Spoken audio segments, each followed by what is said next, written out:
day, Tropa Pips. This is Tropang Mondi and today's another day. So, live, love, and learn.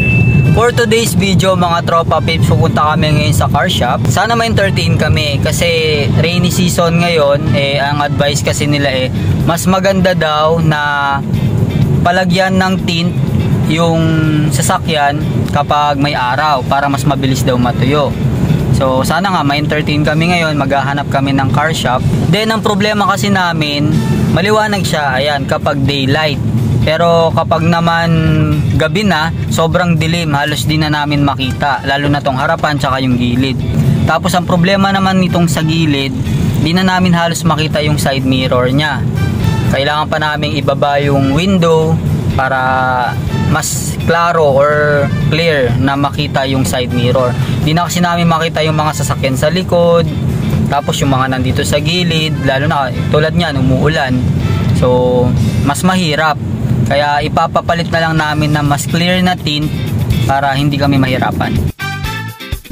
Nandito kami ngayon sa Inside Way Car Tint and Accessories, Tint, Window Repair, Central Lock, Alarm. Yan, ito yung mga service na meron sila. Ito, mga Tropa Pips.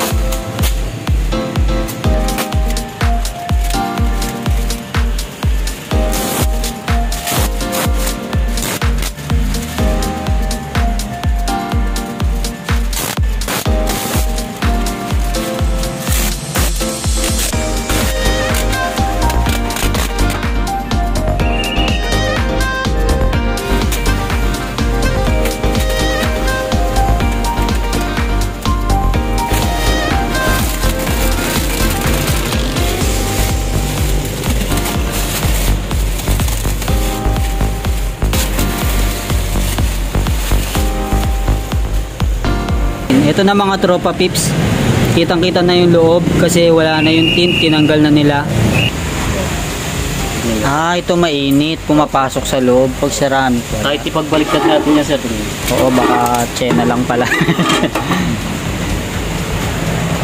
Ay, kahit na light black po ito, tingnan nyo, light black siya, tapos ito super black pa, dark siya. Oo nga, kung heat rejection, kahit na bright black yung shade nito. Dito po yung regular tint yata na super black set. So mas okay yung ceramic. Sige. Meron pong 3M din dito. Ito. Yung 3M na yan. Kasi kilalang brand din po ito. US made siya. Ceramic din yan. May hindi po siya. Pero super black po siya. Ito. May tatak pa siya.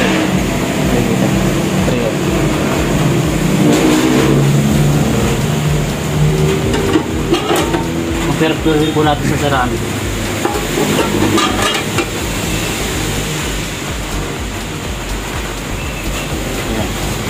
Mag-reset po siya 0-0. Oo nga. Kapag ceramic yung pinalagay namin mga Tropa Pips, hindi siya sobrang init na papasok dun sa loob. Tinest namin dun sa machine nila kanina. Kasi kung regular lang yung ipapalagay na tint, sobrang init pala nung pumapasok dun sa loob. Katulad ngayon, yung nakalagay ngayon dyan na super black nga siya pero hindi siya ceramic, kaya mainit yung pumapasok dun sa loob kapag mataas ang sikat ng araw. Light tint lang yung dito sa harap, dito sa front, tapos doon sa side by side. Then doon sa likod naman, ipapa super black pa din namin siya, pero yung buong ipapalagay namin na tint is ceramic na. Yung saan? Sa harap? Yung comparison nya. Ito yung light, ito yung dark. Oo nga. Sige, mas okay siya. Kahit na light po ito, yung heat rejection nya malataas po. Pasok ng init. Oo, kasi ceramic no. Okay naman na siya. Ito yung tsura nya pag nasa loob ka. Yung mga pinagtanggalan, yung super black. Ayan siya. Kita nyo ba? Ganyan yung tsura niya.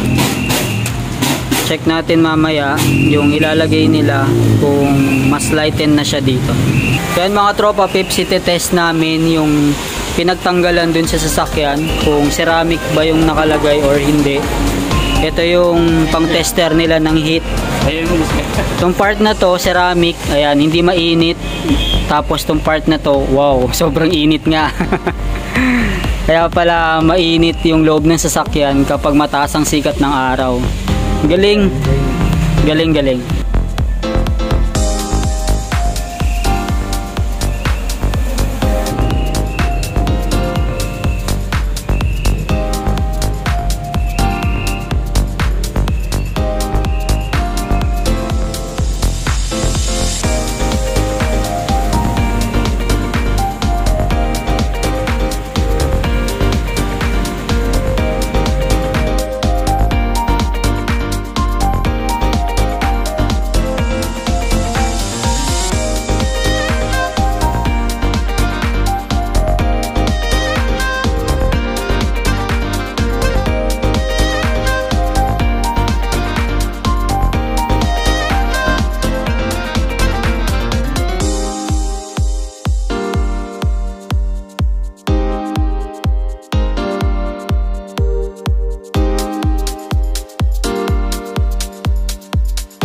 Mga tropa pips, baka magtaka kayo bakit parang nasa labas yung tint tapos hinihit blower nila.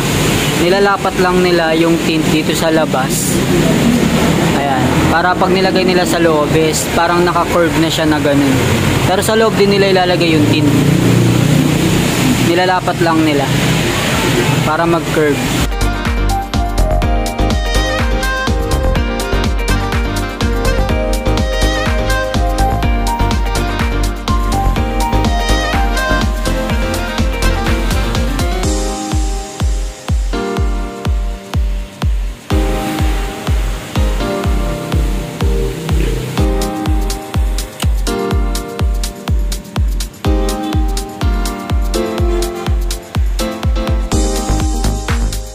Mga tropa pips, napalagay na namin yung bagong tint ng sasakyan. So ito na yung harapan niya, tapos ito na yung gilid, maliwanag na, kitang-kita na yung side mirror niya.